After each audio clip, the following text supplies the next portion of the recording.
अंजू आता भयंकर गोंधळली होती. बोलतीच बंद झाली होती तिची. फक्त रुद्रांचे शब्द तेवढे कानात घुमत होते. दोन्ही हातात डोकं धरून तिने मान खाली घातली आणि जे घडलं ते आठवून मुकेश तसा का वागला असावा याचा उलगडा करण्याचा प्रयत्न करू लागली. पुढे, मला तरीही वाटतच होतं की मुकेश सर असं काही करणार नाहीत. मी त्या दोघांची मैत्री जवळून पाहिली आहे. रुद्रांश सरांचा विश्वासघात करण्याचा विचार ते स्वप्नातही करू शकत नव्हते. राहुल विचार करून मोठ्या विश्वासाने म्हणाला. अंजू अजूनही अबोल होती. मुकेशची सगळी रूपे तिच्या डोळ्यांसमोर भरभर सरत होती. तिला आता स्वतःचा राग येत होता. तिने एका मिनिटासाठी सुद्धा मुकेशच्या बाजूने विचार करण्याचा प्रयत्न केला नव्हता. पण त्याने तरी तिला विश्वासात घ्यायला हवं होतं ना. मग का घेतलं नाही? आणि खरंच का वागला तो तसा? त्याला जर खरंच मदत करायची होती तर मग असा हात धुवून का मागे लागला होता तिच्या आणि रुद्राच्या? काहीतरी बोल अंजू, राहुल तिला म्हणाला. काय बोलू मी? काहीच कळत नाहीये. मला आता असं वाटते की अजून खूप काही आहे जे आपल्याला माहीत नाही, अंजू विचारात हरवत म्हणाली. म्हणजे? मला समजलं नाही, राहुल म्हणाला.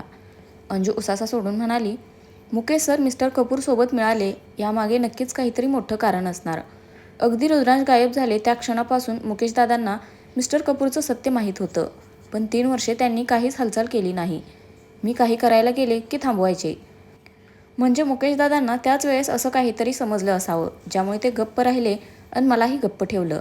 आता ते काय असेल ते त्यांनाच माहीत. असूही शकतं किंवा नसूही शकतं. द बेस्ट पार्ट इज की ते आपल्यासोबत आहेत, राहुल रिलॅक्स होत म्हणाला. अंजूही खुश होत म्हणाली. हो ना, खरंच मला पूर्वीताईंचं खूप टेन्शन आलं होतं. एकतर त्या प्रेग्नेंट आहेत नि हे सगळं त्या सहनच करू शकल्या नसत्या. पण देवाच्या कृपेने सगळं ठीक आहे. बस आता लवकरात ॲटिट्यूड बनवायचा आहे. एकदा का तो सगळीकडे पसरवला गेला की मग मिस्टर कपूरची अशी लावू ना, शेवटच्या श्वासापर्यंत त्यांना आपण रुद्रांश मोहितेंशी का नडलो असा पस्तावा व्हायला पाहिजे. शेवटचं वाक्य बोलताना तिने रुद्रांशकडे पाहिलं होतं. तो हाताची घडी घालून दोघांकडेही रोखून पाहत होता. अंजू बोलणार तेच रुद्रांश हात करत म्हणाला. नहीं नहीं, बोलिए आप दोनों. आपका होगा तब मुझे बुलाना, मैं हूँ यहाँ पे. त्याचा नाराजीचा सूर बघून अंजूला हसू आलं. राहुली पलीकडे तोंड करून हसत होता. तिला हसताना बघून रुद्रांशने नजर बारीक केली. तो उठून सरळ आत निघून गेला. राहुल हसणं कंट्रोल करत म्हणाला. नेहमी गाजवण्याची सवय आहे ना, मूळ स्वभाव कसा बदलेल? पण हे रुद्रांश सर जरा जास्तच चिडचिडे दिसत आहेत, अंजूही हसून म्हणाली. आधी पण होतेच की, फक्त तुम्हाला दाखवत नव्हते. आलेच मी, अंजू आत आली. रुद्रांश हाताची घडी घालून खिडकीबाहेर बघत उभा होता. तिने त्याच्याजवळ जात त्याच्या खांद्यावर हात ठेवला. त्याने तिच्याकडे न पाहता तिचा हात झटकला. इतने नाराज क्यों हैं आप? हम सिर्फ बात कर रहे थे ना, अंजूने थोडंसं चिडूनच विचारलं. मैं भी था ना वहाँ पे, तो तिच्याकडे वळून धुसफुसल्यासारखाच म्हणाला. किती लहान मुलांसारखा वागत होता तो, ती हसून म्हणाली. हां पर मैं, रुद्रांशने तिचं बोलणं होण्याआधीच तिला कमरेला धरून जवळ ओढलं. तशी ती दचकली. तो तिच्या डोळ्यात बघून जरब देत म्हणाला. जब मैं आपके साथ रहूँगा तब आप मुझे नज़रअंदाज नहीं करोगी, समझी आप? अंजू मनातच हसली आता. किती चिडला होता तो, पण छान वाटत होतं त्याचं ते चिडणं. क्यों? तिनेही त्याच्या डोळ्यात बघतच विचारलं. क्योंकि आपका मुझे छोड़कर किसी और के साथ बात करना मुझे पसंद नहीं. आप सिर्फ मुझ पर ध्यान देगी, समझी आप? तो तिला अजूनच जवळ ओढत म्हणाला. अंजू खरंच धक्का झाली होती त्याचं हे रूप बघून. एवढ्या लवकर तो तिच्यावर असा हक्क गाजवेल असं वाटलं नव्हतं तिला. तिला आता एकदम वंश आठवला. तिने तानीला जवळ घेतलं की तोही असाच हट्ट करायचा. आता वडीलच तसे आहेत म्हटल्यावर अजून काय होणार? पण खरंच रुद्रांचे हे असं पजेसिव्ह होणं खूप म्हणजे खूप सुखावं वाटत होतं. 3 वर्षे वाट पाहिली होती तिने या हक्काची. तिचा रुद्रांश खरंच तिला पुन्हा मिळाल्यासारखा वाटत होता. तिने सरळ त्याच्या गळ्यात हात टाकून त्याला मिठी मारली. रुद्रांशनेही तिला कमरेला धरूनच उचलून घेतलं आणि मागे भिंतीला टेकला. का प्रीत वेडी लाजते, श्वासात वेणू वाजते.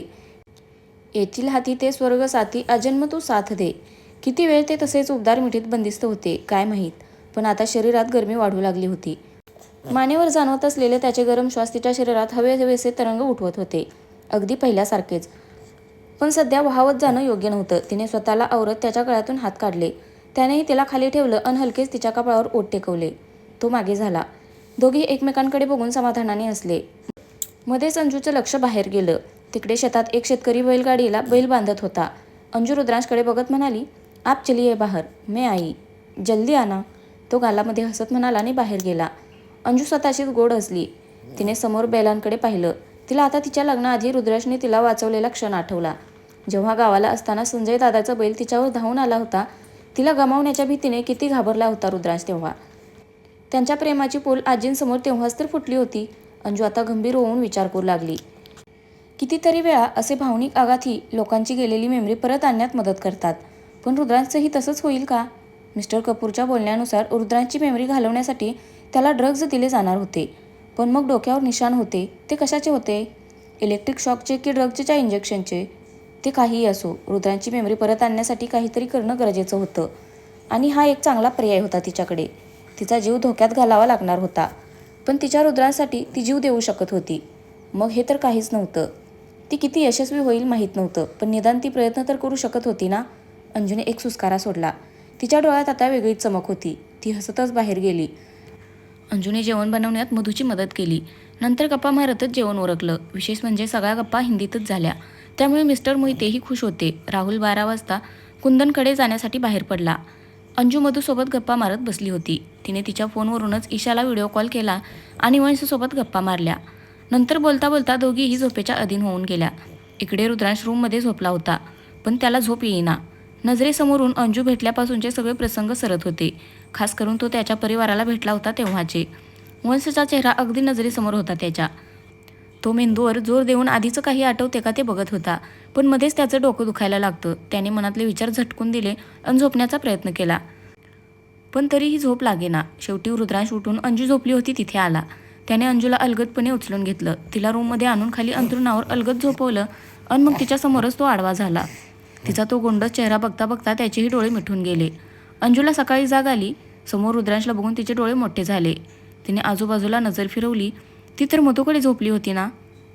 ती उठायला गेली तेच कमरेभोवतीची त्याची पकड जाणवली. ती हसतच खाली झोपली. तिला सगळा उलगडा झाला. त्याचं हे अनपेक्षित वागणं सुखद होतं खूप. त्याचा गोरापान चेहरा निरखून तिची हळूच त्याच्या कपाळावर ओठ टेकवले आणि मग त्याचा हात आल्हादपणे बाजूला करून ती बाहेर गेली. अंजूने बाहेर येऊन पाहिलं तर राहुल कोणासोबत तरी बोलत होता. झोप झाली ना नीट? राहुलने तिला विचारलं. हो झाली, ती समोर येत म्हणाली. तिने तिथे लॅपटॉप घेऊन बसलेल्या मुलाकडे बघून पुन्हा राहुलकडे पाहिलं. तो लगेच ओळख करून देत म्हणाला, he is Kundan Vyas. Hello ma'am. Kundan उठून हात पुढे करत अदबीने म्हणाला. अंजूही त्याला हात मिळवून म्हणाली, हाय. तुम्ही आल्यावर उठवलं का नाही? अगं आलो होतो, पण गाढ झोपेत होता तुम्ही, सो. राहुल हेतुपूर्वक हसत म्हणाला. तीही हसली. मॅम, पेनड्राईव्ह द्याल का मला? मी पटकन काम सुरू करतो, कुंदन तिला म्हणाला. तिने पेनड्राईव्ह आणून त्याला दिला. नंतर तिने त्याला काही फोल्डर्स दाखवले. त्याने ते उचकून पाहिले. तो मग नोटपॅड घेऊन त्याचं काम करत बसला. अंजू फ्रेश होऊन आली. तिने आज मधूने दिलेली मेहंदीच्या रंगाची साडी नेसली होती. आज 3 वर्षांनी पहिल्यांदाच रुद्रांसमोर साडीत जाणार होती ती. त्यामुळे नाही म्हटलं तरी मनात गोड हुरहुर दाटून आली होती. धुतलेले केस तसेच क्लचमध्ये अडकून ती मधूला मदत करण्यासाठी गेली. इकडे रुद्रांश उठला तसं राहुलनेही त्याला आंघोळीनंतर घालण्यासाठी कपडे दिले. रुद्रांश बाहेर आल्यावर कुंदन उठला. त्याने रुद्रांशला एक सॅल्यूट ठोकला. रुद्रांशला तर काय प्रतिक्रिया द्यावी ते समजत नव्हतं. तो तिथेच त्याच्या बाजूला तो करत असलेले काम बघत बसला, पण नजर मात्र अंजूला शोधत होती त्याची. किती कमी दिवसात तिच्याप्रती एवढी ओढ निर्माण झाली होती. त्यालाच आश्चर्य वाटत होतं. अशी का बघत आहेस? आल्यापासून बघते मी. अंजू मधूला ओरडली.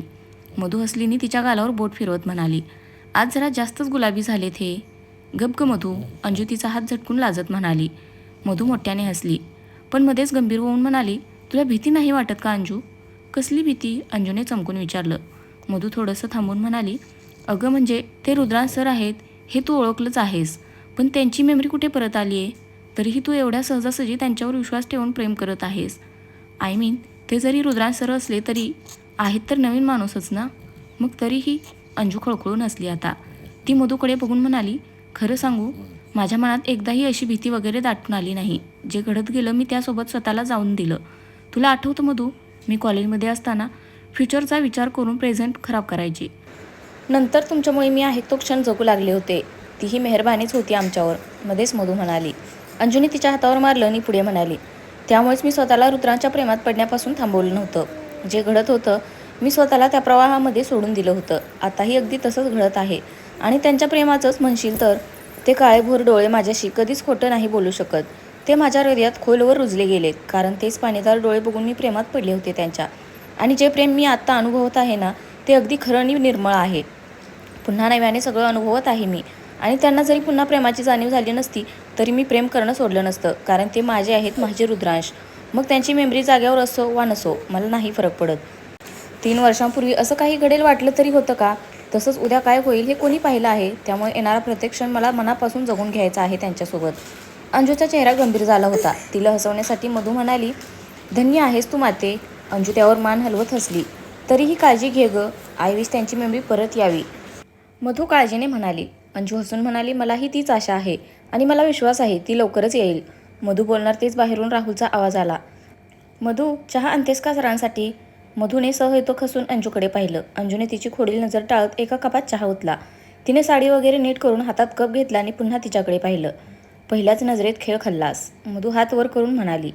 अंजू गोड हसून बाहेर गेली. रुद्रांशी अंजूचीच वाट पाहत होता. समोरून अंजू आली आणि तो स्तब्ध होऊन गेला. ती हातात चहाचा कप घेऊन एक एक पाऊल येत होती आणि एक एक करून त्याच्या काळजाचा ठोका चुकत होता. अंजूने तिथे टेबलवर कप ठेवला. त्याच्याकडे एक प्रेमळ कटाक्ष टाकून ती आत निघून गेली. पण याची सगळी सद्बुद्ध सोबत घेऊनच गेली ती. राहुलने कुंदनला धक्का देत रुद्रांशकडे इशारा केला. कुंदनने त्याला पाहिलं. दोघेही ओठातच हसत होते. राहुलने थोडासा घसा ठीक करून रुद्रांशला आवाज दिला. सर. रुद्रांशने भानावर येत त्याच्याकडे पाहिलं. चाय ठंडी हो जाएगी. राहुल कपाकडे नजर करत म्हणाला. रुद्रांशने हलकंसं हसून कप घेतला आणि ओठांना लावला. नजर मात्र किचनकडे लागली होती. आता कितीही चहा पिला तरी त्याची तलफ काही जाणार नव्हती. तर फ्रेंड्स, आजचा भाग कसा वाटला नक्की कमेंट करून सांगा. धन्यवाद.